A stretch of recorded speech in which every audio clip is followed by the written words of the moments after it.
Hello everyone, welcome to the 90-day recruitment plan. So I'm going to share a recruitment plan with you that you should be running over 90 days. Now this is for either people that are looking to set up their business, have set up but haven't really got any traction, or people that are looking to expand their agency. This method basically converts much higher, leads to more placements, and you have to do less work. The old model, which we're going to describe and go through, I think is pretty much dying off in terms of contingent recruitment, going to the client first. This is very different. This is very candidate led, and there's less holes for you to fall through, there's less traps, there's less things that can go wrong, there's less counter offers happening, etc. So this just works so much better. So I'm going to give you all the details in it, what you have to be doing for the 90-day, how to do it, and also what to avoid and not do. Not to say that the old method doesn't really work, but this is way more effectively. So before you start, I want you to set up your basic stuff in terms of website, business email, register your bank account with your registered company, pick a sector. Of course, I've made many videos. I'll put one in the top right for you to click and watch if you're looking to pick a sector. But for this method, it's very much for the higher fees or the candidates more sought after and companies are willing to pay for, and we're going to pitch them in. So you want obviously a LinkedIn profile for your company and obviously yourself. Get it active, make some posts, and obviously start contacting candidates from there. So this is the old model in recruitment. This is what I teach, this is what I say is good. It also works very well. Now this works well for the lower paid positions. Now what typically you do is you go to clients and you say, oh, I've seen you advertising this vacancy. You either cold call, cold email, sometimes they reach out to you. Then you advertise it, you get some CVs, you interview some candidates, you send some CVs across, and then it goes to interview and placement. Now if you're lucky enough to make some placements, and you will using this method, it works very well. But there's a better way, and the new model is you want to start off with no clients. Now hear me out. You don't want to contact any clients at all. Zero. And what you want to be doing is you want to build maybe a relevant list of clients. So let's say, I don't know, 500 companies that are always recruiting electrical engineers. Yeah? And you want to just have that, but don't use it yet. Don't say, oh, I can help you fill this role. We're just going to use them later on. And you want to find ones that are frequently advertising jobs. For, let's say they're always hiring electrical engineers. That's someone you want. You're going to use them later on. Now for the only factor of this is you're only going to focus on candidates. And this can be done very slowly. You can take your time with it. And I'll explain and I'll even demonstrate how to actually do it. And the point of it is, over 90 days, you want to contact 3,000 individual contacts on LinkedIn or other methods. 80-90% of it is going to be LinkedIn. So you must make sure it's a market that have candidates active on LinkedIn. So you wouldn't be looking for maybe warehouse managers or something where they're not really going to be too active on LinkedIn. Or there's too few candidates in the market. Think you want software developers, you want doctors, nurses, those sought after professions. Like I said, I made videos on niches. Just go on the channel and have a look through. There's plenty of content there. So that's how this model works. So basically, you're just going to focus solely on candidates. There's no messing around in terms of getting vacancies and doing nothing with them. That is very inefficient because there's so little candidates in the market. This method works so much better for this time, day and age. This might change in 2 months. You might watch this video and there's abundance of candidates for whatever reason in the market. So the business model that we're going to be running is you're going to be headhunting on LinkedIn. And when I mean headhunting, you're going to be contacting candidates on there. That's predominantly 90% of what you're going to be doing. And it's very candidate led. So we don't have the premise of, oh, I've got this vacancy, it'll be really good for you. We're not selling a vacancy. We're literally just being basically a job center. Yeah, think of it like that. So we find a candidate that's willing to obviously engage, possibly look for a new position, and we just listen. What's important to you, Mr. Candidate? Why are you looking to expand or leave your new role? Yeah, what would make you step over for the next one?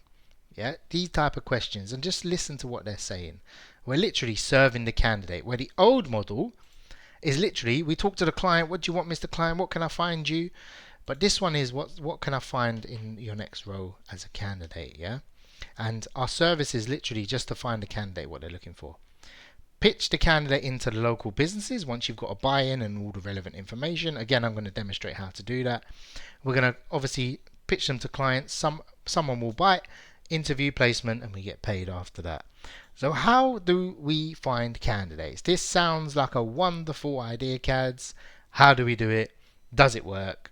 And what's the best method to go about it? So in 90 days, because this is the 90-day recruitment business plan, you want to contact 3,000 candidates. You might think, oh my god, that's too much and whatnot. The funny thing is, when I say contact 10,000 clients, nobody says anything. Or they say, oh, I've contacted 200 candidates, Cads, and no one's come back to me. But they'll go ahead and contact 600 clients and not hear back, and they won't be that. Each candidate is going to be more valuable than a client giving you a vacancy. Basically, it's an automatic placement if you get the right type of candidate, meaning you must have picked the right sector, job title. Basically, if you need to know, just email loads of clients and say, can I help you recruit for this position? The one that comes back with the most will obviously be the job in demand. It's very easy to work out. You don't even have to be in recruitment to work out. Everybody is willing to pay for a dentist. Yeah, there will be someone in that town, city that will be willing to pay. Yeah, and you're more likely to get a conversion on the client if you have a candidate, which I'll explain later on. So we're going to be using job websites. So we can use CV databases. CV library is probably one of the first ones, but again, these are sought after candidates. You're only going to find really old CVs, so you can go back and look on LinkedIn and you can search all time and you can find the candidates from there and call through. That's not as effective, but mainly it's going to be on LinkedIn. So I'll actually demonstrate it on here what you should be doing in theory. So let's say we want let's go with a doctor. Let's go with a dentist, seeing as I raised it. And let's look inside London, possibly. And all this does is it's going to pick up some dentists, principal dentist. Let's go with him. So let's say all we're going to do is we're going to connect with this gentleman here. For example, look for his profile, see if he's suitable. I mean, he probably owns the practice or he's in partnership. But you'd connect with all these candidates. Now, this has picked up a number of results. Again, look at the candidates and go from there. Now you just want to be connecting with them. You don't want to be sending messages until you get to the point where you've got some connections back. Once, check every now and again, but only do about 10 to 20, maybe 30 a day off that. And then you can move on and you can go from there. So once people connect back with you, it's going to feel very painful at the start. In terms of you connect with 20 and you're expecting, 10, 15 to connect with you back. You might get nothing per day. Be prepared. You're going to connect with 20 people and no one's going to connect back. Or they connect back within a month. This is just about building the ratio in terms of building your account. It takes time. Your first few days, you can even do this before you even set up your agency. So it's good practice. If you're thinking of starting a recruitment agency next month, start connecting with candidates. Yeah. Because there's always someone willing to pay, trust me. So what do you send when you get a connection? I typically opt for voice notes. Now it's totally up to you if you want to use voice notes, if you want to say what I'm gonna say, you want to change it. This is just a rough idea off the top of my head. Thanks for connecting. Look, I hope I don't offend you by reaching out to you, but I was wondering if you're currently open to new vacancies. That's basically it. Yeah, you can add, my name is or whatever you want to it. If they say no, just say, look, sorry to trouble you. If anything changes, could I be the first to know? Yeah, that's very non-offensive. No one can go on and say, oh, no, I don't want you to know. Obviously, no one's going to say that. They'll just say, yeah, no problem, Cads. Nice to speak to you. Bye. Yeah. And what happens if you say, because this is a typical question, I might be, what do you have available, is what the candidate will say. Typically, most recruiters will say, yeah, I got this vacancy, I got this one, and if you don't have any vacancies, because the candidate would assume that you've got lots of vacancies, and we don't care, we don't actually want vacancies. Remember, the method is the new model. You can say, look, I typically work with most of the companies in your area. Yeah, that basically establishes authority and experience without saying, oh, I've been a recruiter for 20 years. Yeah, in their mind, you'll paint a picture of, okay, this guy's probably good, he works with everyone. They may or may not believe it. Even if it's true, they may or may not believe it. So it doesn't matter. Yeah, but what I typically do is I work a little differently. I like to match what you're looking for, build you a short list, and then obviously you can review it rather than sending you to one job that may or may not be for you. This is a breath of fresh air to every single candidate on the planet. Let me say that again. This is a breath of fresh air to every candidate. They'll be like, this guy cares.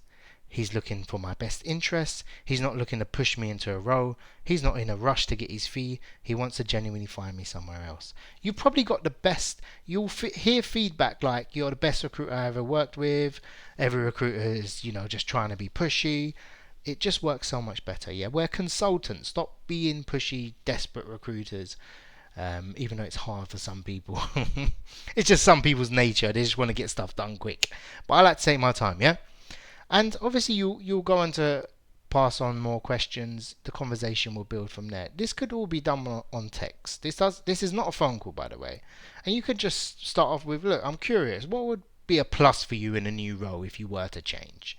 And that question will get their main thing. Look, the salary, I want promotion, I only want to work 4 days a week, whatever it is.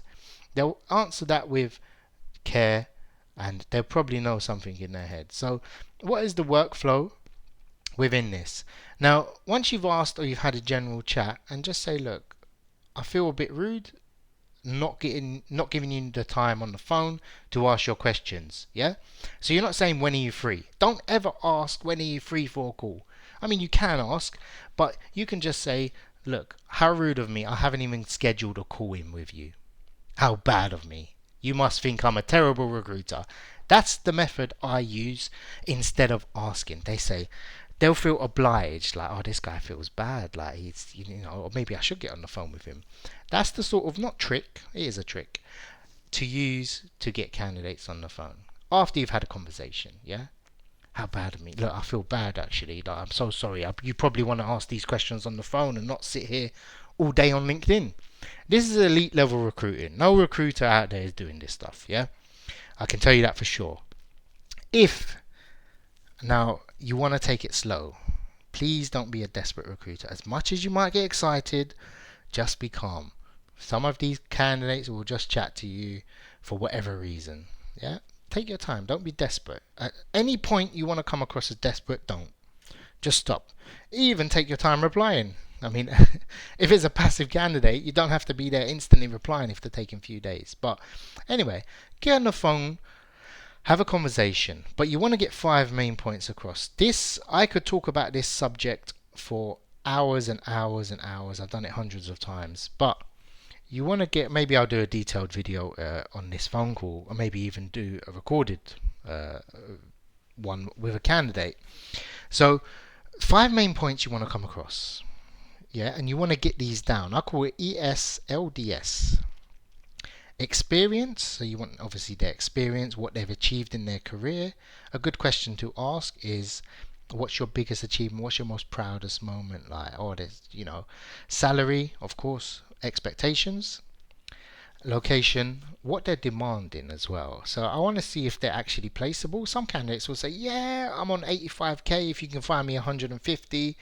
Yeah, I only want to work 4 days a week. I want a management position, whatever it is. You want to see if they're actually serious. Because some candidates, if you go to them, what typically happens is they feel in a position of power. They feel like, yeah, I can actually demand what I want. Now, selling point is obviously key. You must know your market. What is the actual selling point of this candidate? Have they got 7 years experience? Have they got a specific skill set? Whatever it is. So once you've done that, have a conversation with the candidate on LinkedIn, on the phone call. Then you want to go to local companies. Now, you haven't sent anything to clients now, bear in mind. You go into live vacancies. I typically find 10 live vacancies and I find 5 really good companies locally. And I build a list and I email the list to the candidate. Most people would say, hold on a minute. What do you mean you're going to email the names of the client to the candidate?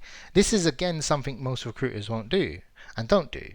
So you say to the, and this is a vetting process. This is to the candidate, look, these are the locations, look them up. These are the companies I work with. Yeah. Maybe even not even say you work with, because you don't actually. But you can say, look, these are the guys I work with or don't work with. And then you can literally say, are any of these your fancy? Typically, the candidate will email back and say, these I like them all, or these five I don't like, or I've been to an interview for there. They pre-vet, they qualify themselves out of positions, mate. It's the best. Yeah. Now the downside is they might send their CV in, but they don't have the contact information. They don't know where the vacancies are. They're not going to go through 10 vacancies and apply. I doubt it. If they do, good riddance in that regards. Yeah, they're very dishonest. But if you've spent the time with them, yeah, and you've got to know them and they're friendly, they're less likely to do stuff like that. If you've had a quick conversation on the phone, they've applied for a job, you had a conversation on the phone, you're not going to give them vacancies because you don't trust them. You've built trust already by, being the nice recruiter, taking its time, etc. That's the point you want to make sure you home in on, and you get to know them, and you really want to help them out, find a position and exactly what they're looking for. If you build the trust, you're less likely to get them stealing vacancies and applying direct. They're going to apply direct if you're just any recruiter that called them trying to push a fee in. Yeah? And once you've got it, let's say the candidate emails back and say, look, these 7 I like. Yeah, or these 3. You might even find 2 vacancies only local. They might just say, look, I only want this company. You email the client and say, look, I'm working with a candidate that's currently open to new opportunities. Yeah?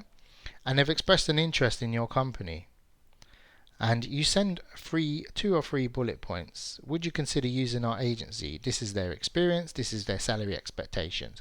Somebody will come back, especially if it's an in-demand candidate. If you get to the point where you're sending CVs, you're sending profiles out, and remember, don't send any CV, and you're sending them out and no one's biting, that means that there's no actual demand for that candidate. You're finding the wrong job titles. But typically, I would say half come back with, yes, would like to interview. At least half. If you send 7, 3 or 4 will come back and say, we like this profile. 1 will be definitely interested. I guarantee that. Yeah. And the reason this converts better is if I cold email or cold call a client, they typically think, look, we've heard it from 30 recruiters over the last month. Yeah, that they can find someone, a dentist for us, and we don't get any CVs or we get irrelevant candidates.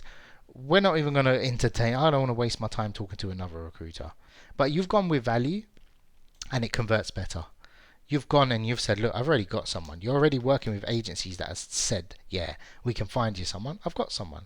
They'll be like, who's this CADS guy? Maybe he can fill all our vacancies. Yeah. And you manage the whole process from placement to getting paid, obviously, as it works. So why this works better is it's more effective, and effectively it's at your own pace. Yeah, if you want to connect with 10 people a day, it's less pressure as well. So if you get 4 or 5 vacancies from a client, you feel like, oh my god, I've got to drop everything and try and place them before someone else does. It's very, very disheartening when you actually find someone, you send it in and they say, clients aren't going to give you the time of day to say to you, oh, we filled the vacancy, don't bother looking. It's not going to be like that. Yeah. And it's less likely to fall through. You will cut it off if the candidate's a bit flaky at the interview process or on LinkedIn or contacting them.